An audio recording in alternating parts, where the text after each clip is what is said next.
Hello, I'm Beverly Taylor. We've reached another milestone. We have wrapped up Season 6 of the 411 Live, Real People, Real Talk. I want to thank those of you who have joined us along the way. This is the second part of our review of podcasts in Season 6. The 411 Live. Where you can learn about issues that impact us every day. State of world, 411 Live. Real people, real talk. Made to help people in our community in every way. For your girl, 411 Live. We call Episode 7, Dismantling the Unfair Redistricting System in Wisconsin. State legislatures across the country redrew state maps in 2021-22. Why should you care?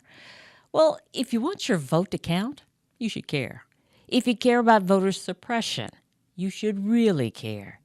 In this episode, Timothy Schindler, Executive Director of Wisconsin Voices, and its Policy Director, Jamie Lynn Crofts, joins me to talk about what communities can do and are doing to have a voice. Well, it's something that other people have been working on for a long time, and I'm really excited for Wisconsin Voices to really dig in there. Next year we're planning on doing both grassroots and direct lobbying all around the state and with, legislators of all political persuasions because, everyone should want fair maps. And in Wisconsin, actually, people do want fair maps. Polls have shown that 83% of people in Wisconsin want fair maps. And then 56 of our 72 counties have passed either resolutions or referendums saying that they want independent fair maps. So it's really more, getting the legislative will. And there actually is already bipartisan support, although it is skewed in favor of the Democrats. There are 3 Republicans in the Assembly and 3 Republicans in the Senate who have co-sponsored legislation that would create an independent commission. Okay. And then another senator, actually earlier this week, a senator from Brookfield, Koyunga, actually came out and said that the Senate should hold a hearing on the bill, and he wasn't even one of the original co-sponsors. Oh, really? So I think that, as people hear more from their constituents, they're going to have to be more responsive. And so that's where, the grassroots level and really making sure that we're helping educate people and, understand why gerrymandering is such an important issue and how it really results in suppressing their votes. But you've got to make that vote count. Oh, absolutely. And here in Wisconsin, we have, important elections that are held in April of off years, state Supreme Court seats, this past year, the state superintendent. And so it is incredibly important to make sure people are mobilized and getting out for those elections, because if it's just the extremists on either side, you're just going to get more extreme and more extreme leaders. So I think that is going to be key to actually next year in the election is really educating them, get them to see they do have a voice, that people do care about their voice, and they are a leader. Because right now, people, when they look at youth, they look down upon them. They said, oh, they don't know anything. They're just, or, especially in African American, they say, oh, they're thugs or gangbangers. They're not. So you don't know them. You don't know the trauma they went through. So what we want to do is really lift them up and help them to see that they are true leaders, they're organizers, and we're going to help them with that through this program that we're developing. And then this is going to be year-round. It's going to be year-round, so it's going to touch numerous youth. We continued the subject of voting in Episode 8, called Legal Action Against Partisan Gerrymandering. Here in Wisconsin, it's been a challenge to keep up with all of the political and court maneuverings that have gone on because of the redrawing of state maps. We talked to Doug Poland, litigation director of Forward Law. When the redistricting issue went before the state Supreme Court, he represented a group that presented a map to be considered by the court. What the Supreme Court essentially ruled is that it adopted an extreme minority legal position. In other words, and here we're talking about, when I talk about minority position, I'm talking about positions among different courts around the United States. This least change approach, which requires us to submit maps or proposed maps to the state Supreme Court, requires us to submit them in a way that there are as few changes as possible from the existing districts.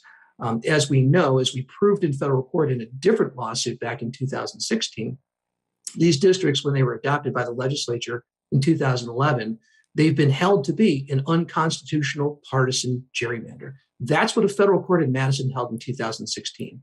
That judgment was vacated by the U.S. Supreme Court on technical grounds, but importantly, the United States Supreme Court never said that was wrong. They never said that conclusion that was reached by the federal court was wrong. And so we conclusively proved, and quite frankly, it was not difficult because we did it from the documents and data and words of the Republican aides who drew the maps in 2011. That was an extreme partisan gerrymander.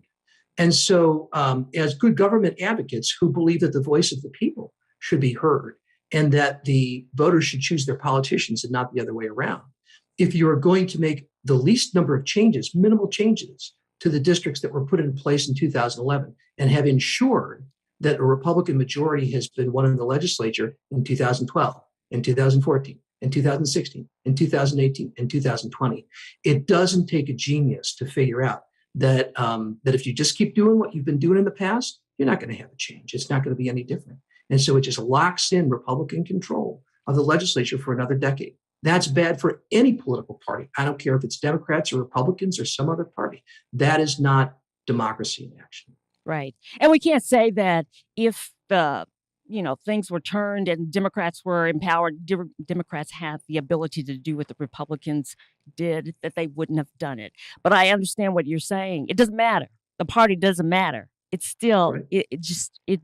It's not right. And that's because you have one political party that controls what does and doesn't come before the entire legislature. And so we've got that for common sense laws to control and reduce gun violence. We have that for nonpartisan redistricting commissions. And there's just a number of different policies that the people of Wisconsin are desperate to have the legislature take up and put into law, and they don't even see a minute of debate or discussion on the floor of the legislature because of partisan gerrymandering. So it's just a continuing problem across the board with these tactics that are being used to try to entrench a specific political party in power. It's wrong. It's wrong whether it happens with Republicans in Wisconsin or Democrats in Illinois or wherever it may be. A lot of people are tired. They're despondent. They've got other very pressing concerns. And I think that a lot of people will look at the political landscape and say, Democrats, Republicans, it doesn't matter who's in control. It's just the system is a bad system. And so they don't go vote because they don't think their vote matters. I have to tell everybody and ask them to vote because every single vote matters. If you go and if you vote, if you exercise your power to vote, you're doing two things. One, you're showing the people who would suppress your vote that you're not going to be intimidated by this. You are going to go and you're going to exercise the constitutional rights you have, and they are not going to stop you. That's a very important message to send. But number two, it's only when you aggregate all of those votes that you can actually take and reclaim political power. Episode 11, Rescuing Food and Helping Souls. Just One More Ministry sorts hundreds of thousands of pounds of food a week to get it to people who need it.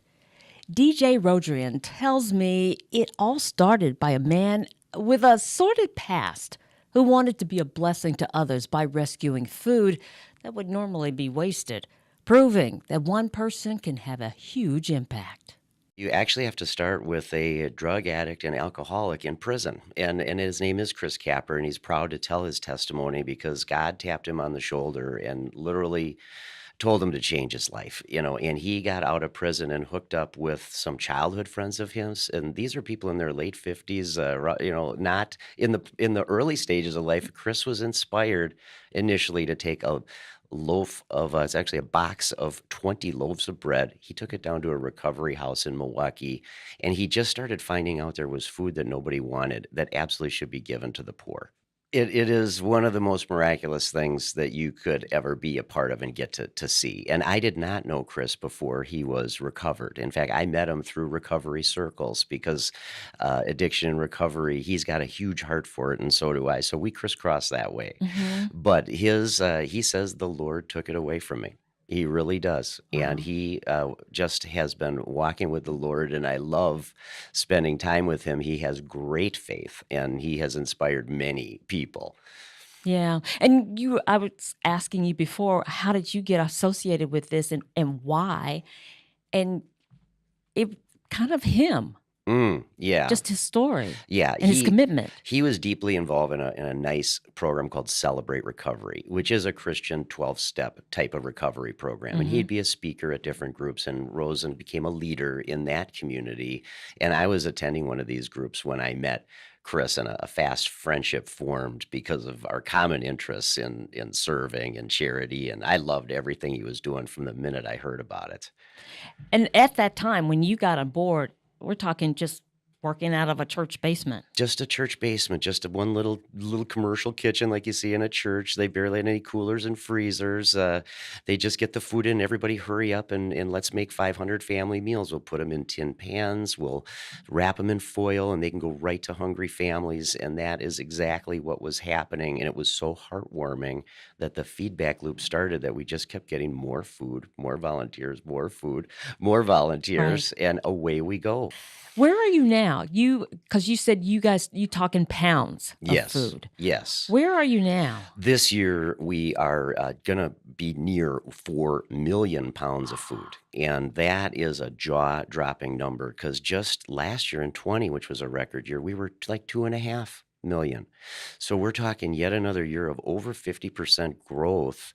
And it is flowing through our warehouse in Glendale. And that's where we've been since 2019. And that's a good size warehouse there. We've got larger walk-in coolers and freezers. We've got a big truck and a van now.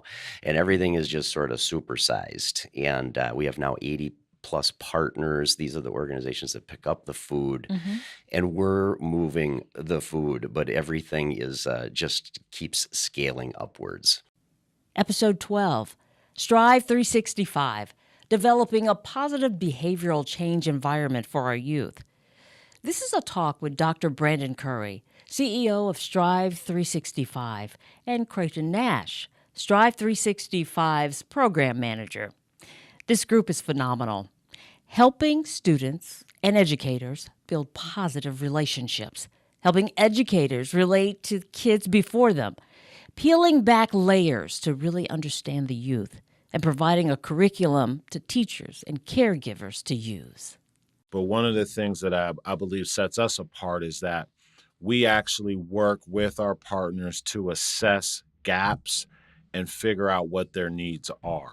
So we actually customize what we are offering to them. As long as you care and you show them and you show up, that's where you establish that trust and you start building higher levels of a relationship that makes them feel like somebody cares. Right. I've heard the statement, all it takes is one caring adult. And it may not be somebody in your household. Right. So if we all take the step of saying, I can be that, I can have that impact. Maybe you had your own challenges growing up. Maybe you still have challenges. But even sharing your story that helps. Yeah. Right. Opening up. It sometimes I've heard even educators, facilitators, mentors say, I'm growing more working with youth or with these individuals, I think, than what they're learning from me. Right. It's kind of reshaping and making you appreciate the opportunity you have to be in that position. You know, you take an educator, they have stressful jobs. Absolutely. When I look at the crisis I think we're in across the country and the pressure that's on educators, leadership, coaches, everybody that's in front of kids, I see it as every decision you make is crucial. And so when you're under that pressure, again, that's the fight, flight, freeze response. Right. Even as an educator, like, what do I do? You know, say a kid is struggling, maybe they don't have the best behavior. It's so easy to focus negative energy towards their negative energy. Right. Yelling at them, kicking them out of class instead of, hey, ask them, take time to ask them questions to figure out what they're going through. But I like it when the young men are kind of leading the discussion and talking about it themselves too, because then they start really thinking about it and figuring things out. Yeah. And this particular lesson led to them talking about an incident that happened at school and how they could have handled things better. And literally 2 days later, the basketball team actually had an incident at the school or at their game where something happened and a fight broke out, and they were able to kind of use their own method of thinking to back away from the situation and get off the court. And when I heard that, I said, wow, I felt good. I felt good about what we're doing and how that had a definite impact. Episode 13, Triathlete Book for Kids, was so much fun. Nia Obotette saw that there wasn't a children's book about triathletes, so she wrote one. Now it's an award-winning book called I Am a Triathlete, featuring a young Black girl. Her message, if you don't see a book about a topic you're interested in, write it. And when I went to look for a book to encourage my niece, I couldn't find one.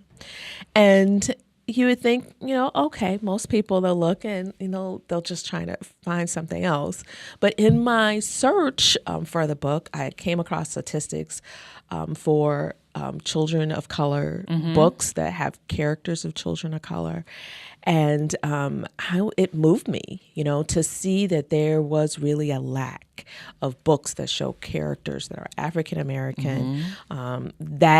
And the fact that I was looking for a book for my niece just kind of propelled me to do something. And being a triathlete, I wanted to have something that could encourage her and others in my circle. Right. And so that's really what propelled me to start writing it and then looking for illustrations, right? So just Googling, a triathlete or triathlon, it's a lacking of just illustrations, of pictures of us swimming, biking, and running. And so this was my way to get out there and let people know there are people who look like me, that look like my niece, or the younger Nia who would want to be encouraged by this book, to say that you can do it, and there are people out there doing it. So I wanted to have a way that I can encourage my niece. I could reach back to ladies that I know who are triathletes and, share this encouraging story with them, and also make an impact, as small as it may be, on the statistics for people of color writing books about people of color. So this book, I Am a Triathlete, in 2020 became the most backed and most funded triathlon children's book in Kickstarter history. Nice. So if you go out there, you're not going to find a triathlon children's book. And I have to be clear about that because there are other children's books that definitely were off the charts when it comes to funding and backing. But this one pretty much made history in that capacity. But you made your goal in 24 hours. In 24 hours, yes. That's amazing. That is amazing. Episode 14, Mira, a community-based preventative care and crisis intervention app. My guest, Montréal Cain, who talked about an innovative concept, whereas you can get help for a mental or medical crisis from professionals who are alerted by a smartwatch that you wear. About 4 years ago, I was charged with the task of taking one of my loved ones, someone who has served this country as a veteran. They were having a mental health episode, and I was charged with the task of getting them to the VA hospital. Interestingly enough, the day that I arrived to take them there, I couldn't find them. I was able to get into the home through the garage, and I saw their keys, I saw their cell phone, but they were nowhere to be found. And I started to panic. I'm like, I just pray that when I turn this corner, they're not laid out on the floor somewhere. And I ended up calling Dr. Lakia Jones over at MRI Family Services. And I said, hey, Dr. Jones, I had done some work with her sorority and her website through multimedia. And I said, hey, do you have a nonprofit? And she was like, oh, yeah, we have a 501c3. I said, do you have a board of directors? She said, I do. I said, I would love to sit on your board. Now, at the time, I was at that loved one's house. And I'm like, I don't know what to do, but I don't like how I feel. And I'm willing to commit my life to make sure no one else has to feel the emotions I experienced at that time. And I just went into prayer. And literally 9 minutes later, after having that call, I got a call from a crisis intervention trained officer in another part of Wisconsin saying, hey, we found your loved one. I am a crisis intervention trained officer. Everything's going to be all right. Can you come as soon as possible? And after that, I started my journey. I went back to school, got my master's in counseling while teaching at Marshall. I went ahead and went and took some mental health first aid certification classes. And then I hired some developers. And I said, you know what? I have a technological background. I worked for Apple Incorporated for 5 years in the accessibility department. And I want to create a solution for our people. Because when I was at Apple, I would see people come in with these checks, Medicaid checks, and they would purchase different forms of technology. I would teach classes for the autistic community and help them with motor skills, but none of those people look like us. So if I could find a solution in the assistive technology space and basically create this this item, I would no longer have to feel the way I felt that day. I would always have a little bit of peace of mind, and I can share that with other Wisconsinites. One of the first things I thought about, I was sitting in a board meeting at MERA, and one of the young ladies that I do volunteer work with happened to tell us that she had a vertical stroke. Said it in the most casual way. And I'm just taken back because this is a person I knock on doors and do community service with. I play the old school jams, and we have a great relationship, but I was not able to focus anymore on that meeting. And we found out the only reason why she's truly okay and walking upright today is because she had on a rubber band. And the rubber band had Amri Family Service Clinic on there, and they called that number to get her help. And it was just an amazing testimonial, but my mind began to go so fast. And there was this moment, let me find my phone somewhere. There was this moment while in the meeting, I had my phone in my hand just like this, and it flashed. And when it flashed, the CEO says, hey, did you just take a picture of me? I said, I'm on the Bird Scooter app. That same day, Milwaukee, Wisconsin had decided to remove the Bird scooters. Now, mind you, we have them now. We got Lime, we got all these other companies, but they were going to remove them. And I said, you know, I have to find a Bird scooter. And they were like, that's what you're doing right now? And I said, listen, we can give out 1 million turkeys. We can do community block parties, but I want to do something intentional. Can I have a selfish moment to tell you guys my idea and why I'm here today? They're like, sure. And I said, I can imagine a device that knows where you are. Why would people put all these scooters in different communities and not have some form of insurance to make sure it's going to work? What if it dies? Can I take this scooter on a joyride? What type of technology do you have in a scooter? If I can find a way to put that into a rubber band, then I could have peace of mind. I would know where my loved one is, and I need that. And so I left that place, and I drove around the city to find a Bird scooter.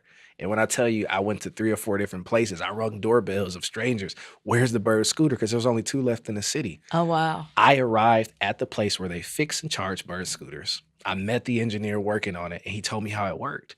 And it reminded me of my childhood, working in the studio with my father, and how when he would mix music, there was analog. And when I started getting into music production, I went digital. And so I noticed the similarity. Similar to a Rolex watch, if you move a scooter, it gives enough charge to tell you where it is. And then when I went to actually go find it, I heard this very interesting sound. I heard that. And I said, wait, this is software. So if I can figure out how to have the same type of technology as Find My iPhone, I don't have to build an actual device. I can use the Apple Watch. So this is what it looks like. This is a prototype where we have the heart rate monitor, and I'll make sure you guys are able to get a close-up of some sort. I'll even take it off for you. You got the heart rate monitor.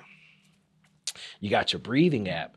And then we actually have a working application that your family members can use. And so what happens is your family members have the ability, up to 3 of them, to look at our device and to be able to say, hey, I know where you are. I know how you're feeling. And they have the ability to actually check your heart rate out, see what's going on with you. And when your heart rate is spiked and you're not walking and you're in a position where you're not working out and you're not sleeping, we have therapists of color, 41 therapists who are on call, on standby, who can respond to an emergency. And before they show up, they just say, how you feeling today? So on this app where it says, how are you today? There's a little thumbprint. You press thumbs up, I'm okay. Would you like to talk to somebody? If you press thumbs down, we work with family members. And so we have something called the caretaker team. Our caretakers are individuals who would lose sleep over your well-being. And so up to 3 families, that family members can look at our app, see where you're at, put their availability in, and have the actual opportunity to say, hey, I'm available. Send me any text messages, doctor's calls. Right. I'm a power of attorney. I'm a guardian of light. And whatever that role is for them, they can be responsible for you and they can talk to different therapists. Episode 15, How to Survive a Life Change in a Different Season of Life. Andre Lee Ellis and his wife, Angela, are the guests for this one. I've admired Andre for so many reasons. And in this episode, he talked candidly about his life's journey and the new chapter he and his wife are in now. This really has been an evolution for you because you no drugs, no marijuana anymore, no drinking. No cigarette smoking. No cigarette smoking. I stopped it all at once. About 7 months ago, I hit the floor at home. And while I was out, I could hear the paramedics saying his blood pressure is 70/54. Now, 120/80 is normal. So imagine 70/54. And I heard him say to my wife, if that high number goes any lower, I can't tell you what to expect.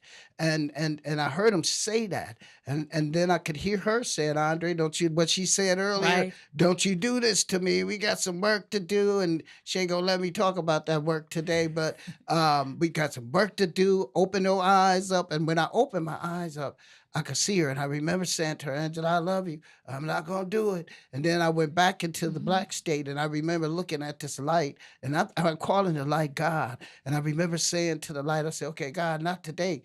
I've got something else to do, more work to do with Angela. I need to go back. I don't want to do this today. But just recently, I went to a fire station for a meeting. And when I went into the fire station and said my name, the firefighter said, oh, I know that name. I'll never forget it. And then he said to me, 70/54. And, oh, wow. And I said, wow, he was one of the five. And I said, you remember that? He said, oh, yeah, that was unusual because when you were blacked out, I could hear you talking to God. When you opened your eyes, you were talking to your wife. And that experience was just something for me. So it's really, really real for me. Whether people want to believe or not, I tell my friends that are atheists and people that don't want to believe in God, I got enough faith for you. I've been through enough to pray you through something because God is really real, for real, and you can't make me doubt him like grandmama say, I know too much about him. God speaks, but do we listen? Yeah. And I heard God clearly say, if you go back to the garden, it's going to kill you. You know, listening is key. When God speaks, listen, because the benefits that come behind listening and then executing, I say go. Go is my word. And anybody that know me on Facebook, anything, a lot of times my one answer is go. And when I say go, that means God only. Yeah. That's why I say go. Just like I say big. And when I say big, it's because it's God. So go big. Go only. God only because it's God. You know what I mean? And it works for me. You know, I think you tell yourself how to be successful. I mean, no, there's no cure for death. And until there's no cure for anything living. But I'm writing a book and I'm trying to figure the exact title of the book. But every time I try to change the title, this one comes back. Since I have to die anyway, I might as well die beautiful. I like that title. Don't change it. Don't change it? No. Okay. I like that. Ching, ching. Ching, ching. I like it a lot. I have to ask you, Angela, because, you know, in my past career, I interviewed Andre a lot. Mm-hmm. And I remember going to the garden. I remember there were times when I looked at you and you didn't look well. Mm-hmm. And now I look at you and you're glowing.